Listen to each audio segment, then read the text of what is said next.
संदर्भातला अंतिम निर्णय झाला त्याच फोर्सने तिन्ही पक्ष आणि आमचे सर्व घटक पक्ष पूर्ण ताकदीने आगामी निवडणुकीला सामोरे जाण्यासाठी मैदानात खडे आहोत।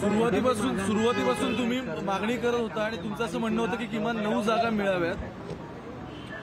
एबीपी माझा आणि सी वोटरमध्ये 28 जागा दाखवत आहेत, उरलेल्या सर्व सर्वेमध्ये 45 जागा दाखवत आहेत। आम्ही असं म्हणतो, आम्ही सतत म्हणत आलो की 45+ हे उद्दिष्ट ठेवून आम्ही या निवडणुकीला सामोरं जाणार आहोत।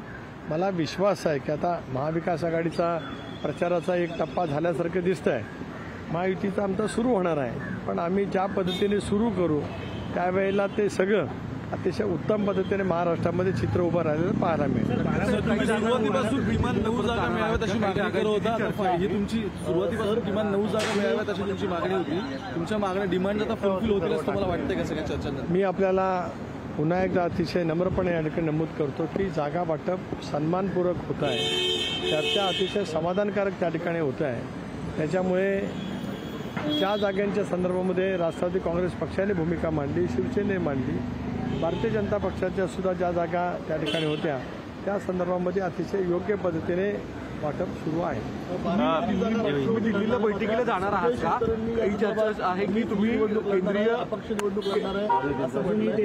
विजय शिवतारेंना ज्यांना ज्या ठिकाणी लढायचं असेल त्याने लढावं, फारसी काय कोणाची तमा बांगण्याचं काही कारण नाही, कारण शेवटी एक सभ्यता असते, एक मर्यादा असते। आणि महायुतीमध्ये आम्ही काय कोणाच्यावरती काय फारसं अवलंबून आहोत असं कोणाला जर काय वाटत असेल तर ते त्यांनी त्यांचं समजून घ्यावं। तुम्ही दिल्लीला परत काही जागांवरनं भेट घेणार आहात का आणि ती कधी घेणार आहात? हो, ज्या जागांच्या बाबतीमध्ये आम्हाला निर्णय करायचा आहे त्या संदर्भात या देशाचे नेते अमित शाह यांच्या समेत बैठक आहे, ती कदाचित आज किंवा उद्या त्या ठिकाणी होणं अपेक्षित आहे, कारण आज आचारसंहिता जाहीर होईल। स्वाभाविकपणाने तशा संदर्भातला निर्णय आता लवकरच 1-2 दिवसामध्ये त्या ठिकाणी अपेक्षित है। तटकरे साहब, दिल्ली में कब जाने वाले हैं, क्या अभी स्थिति है महायुति में गठबंधन की?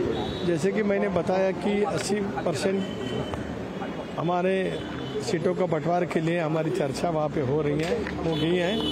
आने वाले दिनों में शायद आज कल या परसों 2 दिनों में हम वहाँ पर जाके बैठेंगे। महायुति के गठबंधन में सीटों का बंटवारा सम्मानपूर्वक वहाँ पे होने जा रहा है। मैं ताकत से उम्मीद से यहाँ पे कहना चाहता हूँ, जब हमारा बंटवारा हो जाएगा, घोषित हो जाएगा, 45+ ये उद्दिष्ट सामने लेकर महायुति इस चुनाव के लिए सामने जाएगी। बीजेपी ने कुछ जगह पर जहाँ जिनकी सीटें जहाँ उनके उम्मीदवार में कोई गतिरोध नहीं है, सीटें जारी की 20 सीटें, क्या आपकी पार्टी भी जहाँ पर डिस्प्यूट नहीं है उन जगहों की लिस्ट जारी करेगी? कब तक आपकी लिस्ट आएगी? देखिए, आज और कल 2 दिन के लिए हम राह देख रहे हैं। मुझे लगता है आप भी राह देखिए, सब जो होने वाला है अच्छा ही होने वाला है। पूरी ताकत से महायुति इंडिया के गठबंधन अलायंस आने वाले लोकसभा के चुनाव के लिए सज्ज है। तटकरे साहब, राहुल गांधी अजितदादांमुळेच माझी किडनी खराब झालेली आहे, ते सर्वस्वी जबाबदार आहेत। असं की माणसाची मनस्थिती बिघडल्याच्या नंतर किती पराकुटीच्या निंदनीय वक्तव्य केलं जातं हे याचं एक उत्तम उदाहरण आहे। तटकरे साहब, त्यांना झालेल्या शारीरिक व्यथा, इजा म्हणजे आजार हा शेवटी प्रत्येकाचा शरीर धर्म तो त्या ठिकाणी आहे, पण माणसाची मनस्थिती ढासळली गेली की मग कशा पद्धतीची वक्तव्य होते त्याचं उत्तम उदाहरण म्हणजे विजय शिवतारे आहेत। धन्यवाद।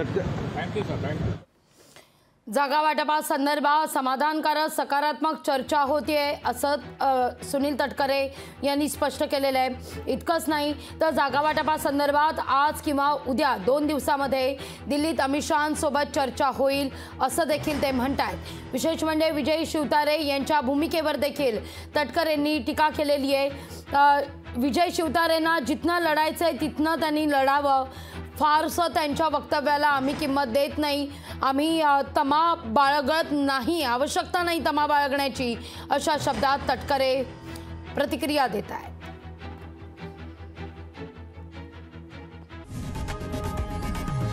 लोकशाही मराठी ऐका, पहा, जागरूक रहा।